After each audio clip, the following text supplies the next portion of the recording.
The Twins returned from a long All-Star break and tangled at home with the first-place Brewers over the weekend in a hard-fought two-game series between a pair of contenders, with the Twins dropping two close games. There was plenty of action to discuss in this brief but eventful series and week, and we also got a ton of updates on injured players and their timelines. So plenty to cover. What's up, everybody? Welcome to the Twins Daily Week in Review podcast, where we bring you all the news and trends from the past 7 days of Twins baseball in about 20 minutes or so every Sunday evening. I am your host and author of our weekly recap columns at twinsdaily.com, Nick Nelson. A short week of games, which included a 5-day rest period following the All-Star break, or for the All-Star break. But we've got plenty to cover from this weekend series against Milwaukee, as well as a lot of personnel news, injury timelines, and updates there. So let's get right to it with a weekly snapshot for Monday, July 15th through Sunday, July 21st. Twins going 0-2 in their two games this past week, moving their overall record to 54-44. They are 10 games above 500. A run differential last week of -5 in these two games. That moves their overall mark on the season to +42. And the Twins at second place in the AL Central, 5 games behind the Cleveland Guardians, who thankfully lost their series over the weekend against the Padres as they continue to hurtle back to earth. So Twins only losing a half game in the standings while dropping this 2-game series against Milwaukee. A quick look at the game results in that series. On Saturday night, the Twins lost 8-4. Don't be deceived by the score there. It was a very close game throughout that sort of spun away from the Twins in the 12th inning after some clutch moments, coming back a couple times in that game. And then on Sunday, an 8-7 one-run loss, the pitching really letting the Twins down, leading to a sweep in the short series against the Brewers. Key home runs given up in that game by Joe Ryan, Jorge Alcala, Griffin Jacks, and Caleb Thielbar. Let's touch on the plentiful news and notes. Twins returning home for this homestand, which meant the reporters got access to Rocco Baldelli, and there were plenty of updates shared. First, a quick note that the All-Star game took place on Tuesday. Willie Castro, the Twins' lone All-Star representative with Carlos Correa sidelined, did appear in the game in the 8th inning as a designated hitter, funnily enough, for one of the most versatile players in baseball. Grounded out in his lone at-bat of that one. Due to the prolonged break, as mentioned, a sparse week of games, but lots of injury updates. So here's the latest on players who've been out of action and some return timelines.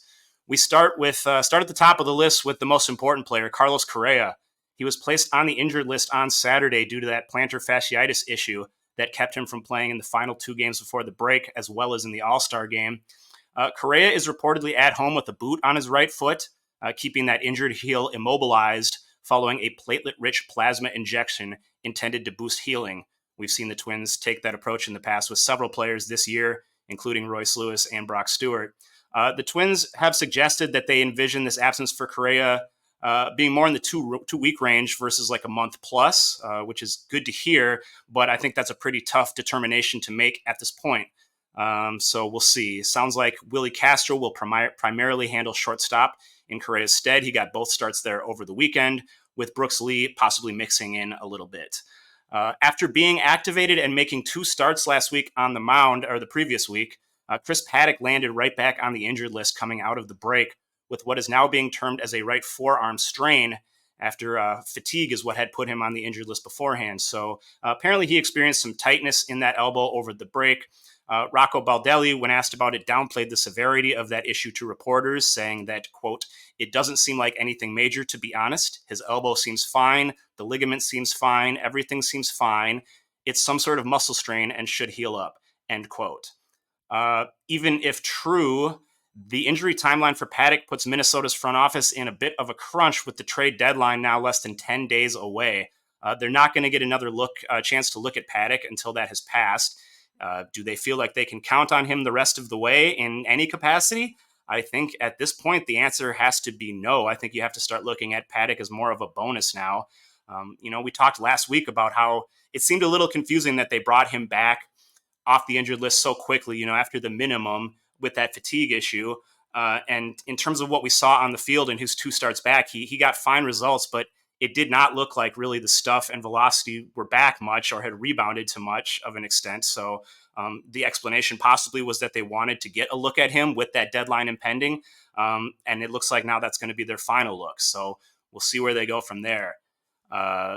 Replacing Correa and Paddock on the roster are Edouard Julien and Austin Martin. Julien recalled from AAA, Austin Martin activated from the injured list, meaning that the Twins have shifted their typical balance of hitters and pitchers on the roster, although I'm sure that the uncharacteristic status of carrying 12 arms at the moment is only temporary. The Twins will need another starter when the fifth turn in the rotation arrives on Wednesday, so presumably they'll even it out back at that point.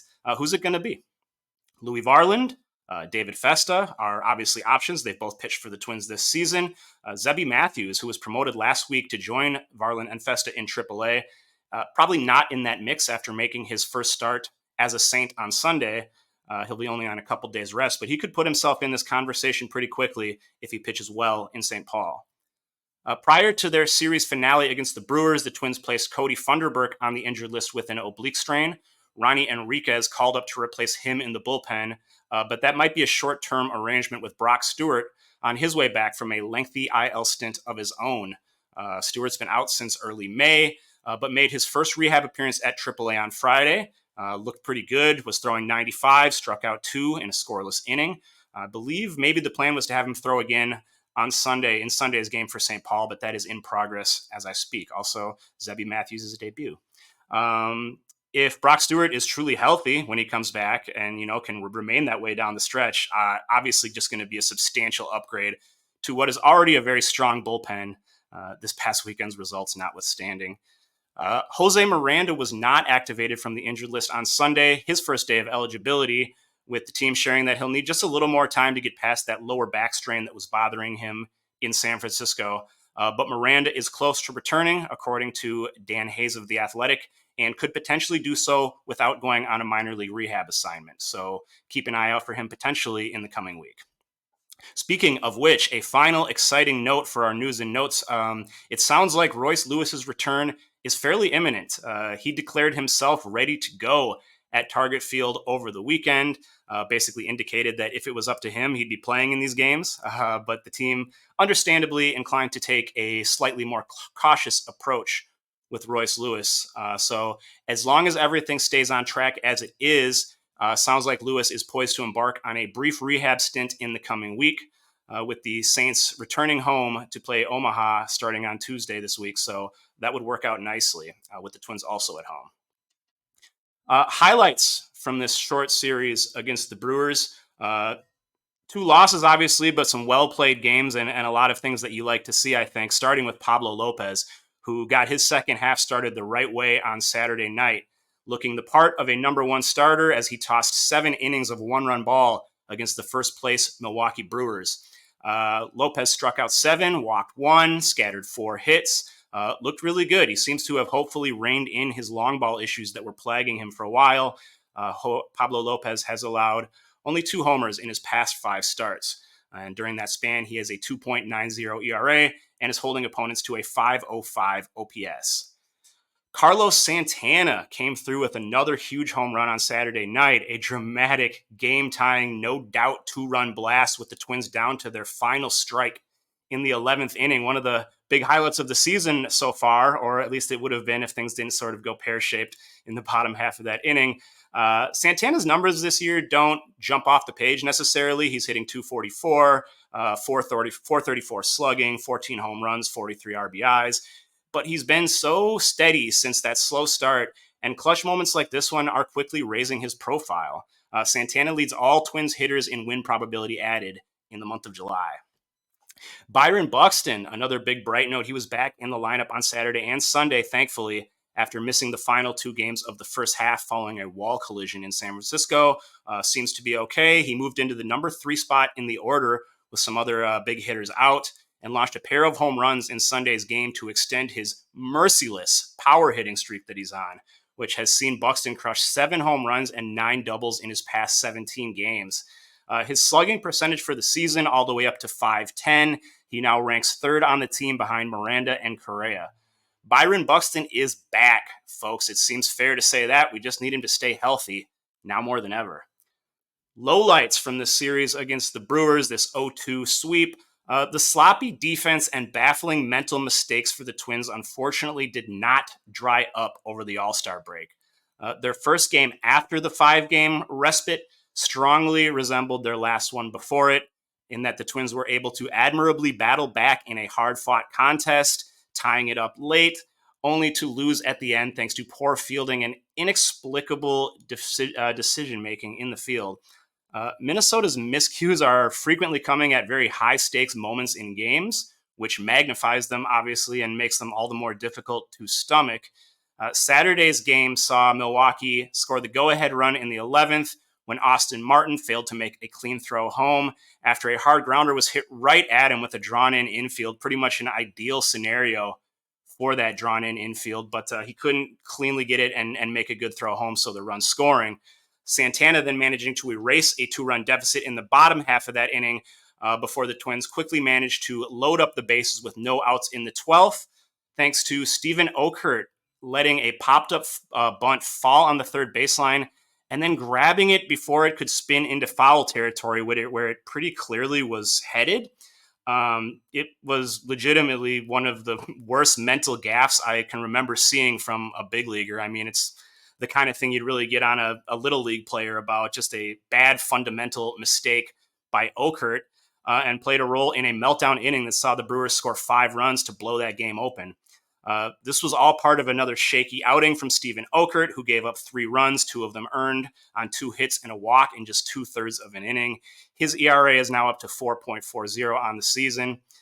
With Funderburk sidelined, Okert and Thielbar are the only left-handed relievers available to Baldelli, and neither one has done much to earn any faith. Another ugly outing from Thielbar on Sunday as well. But these lapses from relievers and these fielding flubs are definitely being magnified by an offense that has been unable to build comfortable leads. Prior to squeaking out 7 runs in Sunday's game, the Twins had gone 6 straight without scoring 5 or more runs. After doing so in 20 of their previous 27 games, they're hitting .205 in these past 7 games, and over the weekend they were 3 for 26 in scoring opportunities. The run-scoring drop-off is understandable to a degree, with so many key hitters now sidelined, of course, but you'd still expect more from this offense given its depth, this quality depth that we've talked about so much throughout the first half that really enabled this team to become such a holistic run-scoring powerhouse. They're not running out bad lineups, in my opinion.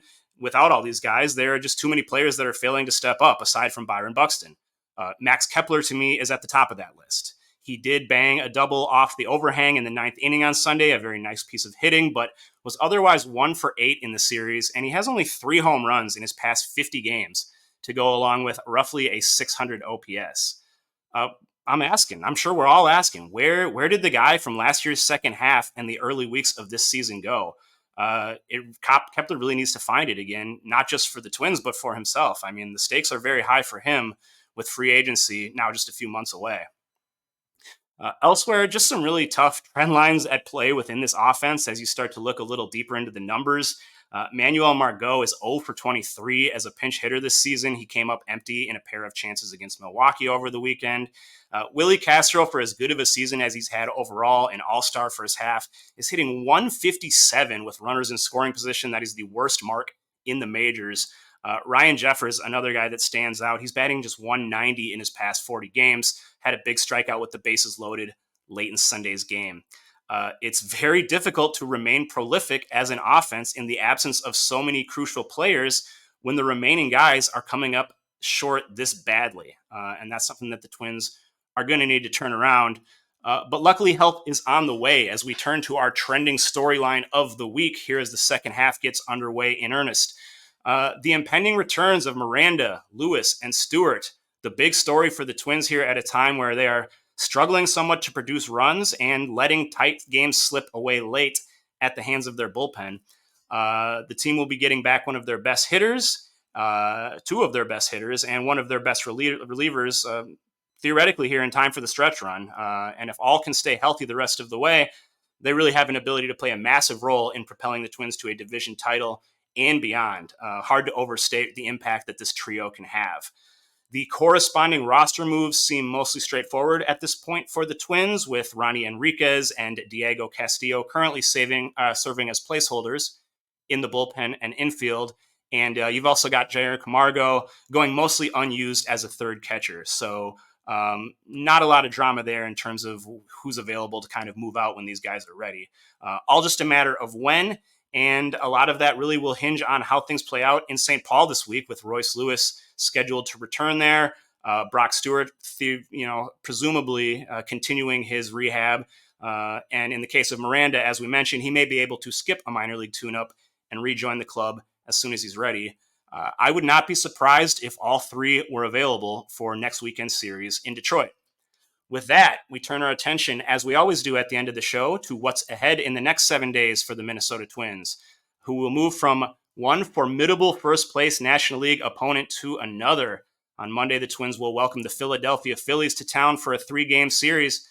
The Phils have the best record in baseball and are going to present a daunting challenge for a Minnesota Twins team that needs to turn the narrative on its play against the top teams in the major leagues. They have gone 2-19 against teams that currently have 57 or more wins, those being the Orioles, Yankees, Guardians, Brewers, and Dodgers. That's brutal. That is brutal, and obviously it's casting a big shadow on what they're trying to accomplish in the postseason. It is time to lock in. The Twins cannot afford to let the gap behind Cleveland in the standings get much wider, and frankly, they've got something to prove, as I mentioned, against these continual letdowns against the highest competition in the league. On the bright side, the Twins, as we just looked at, are in line to get back some crucial roster reinforcements in the near future, but probably not in time for this Phillies series. So I'm going to be looking at guys like Kepler, Jeffers, Castro, some of those guys to join the party and give some support to Buxton as the Twins try to take on a very high-powered team at Target Field. In that series, it's the scheduled starters for the Phillies are Ranger Suarez, a lefty, on Monday, Zach Wheeler and Aaron Nola on Tuesday and Wednesday. Those are going to be some tough opponents. Twins, I don't think, have announced their starters as of yet, but my presumption is that they'll go with Bailey Ober on Monday and Simeon Woods Richardson on Tuesday, with Wednesday's spot being that Chris Paddock open spot in the rotation. So we'll see which direction they go there for the series finale against the Phillies. Off day on Thursday, at which point the Twins head to Detroit to face the division rival Tigers, who, in fairness, have been playing a little better ball lately. Pablo Lopez, Joe Ryan, and Bailey Ober would be the starters for the Twins in that series. And the Tigers will be going with Keter Montero and Jack Flaherty. And the other spot to be decided, that's Kenta Maeda's now vacated spot, I believe, coming up. So we'll see where they go there. Those are very tentative matchups for next weekend, so take them with a grain of salt. But that's what it's currently looking like. Jack Flaherty could be an interesting one because I think he's scheduled to pitch on Sunday the 28th, which would be 2 days before the trade deadline. And I know his name has been mentioned a lot in that conversation. He's one of the better pitchers expected to be available. I think that just about covers it for this week. Thank you for joining us. As I mentioned, plenty to cover despite the lack of games. Wanted to make sure I definitely take this opportunity to congratulate Joe Mauer on his Hall of Fame induction. Very well deserved, and it sounds like he gave an awesome speech on Sunday in Cooperstown. If you haven't had a chance, I will invite you to check out my ebook. It's called Mauer, Tribute to a Hometown Hall of Famer, and it features 7 fun essays across 29 pages about number 7's career and legacy. That is available at bit.ly/Mauer Essays, capital M, capital E, at any price of your choosing, including free. If you want to grab it for free, please. I'm not bothered at all. I would love it if you just grabbed it and read it and enjoyed it. Also, make sure to swing by twinsdaily.com because we had a ton of great stories over the weekend celebrating and reflecting on Mauer from a bunch of different writers, lots of great perspectives from fans. And of course, keep checking on throughout the week because it's going to be an exciting second half, and we'll be covering it from every angle at Twins Daily and here on the Week in Review podcast. So thanks a lot for joining. Again, I am Nick Nelson, and we'll catch y'all next week.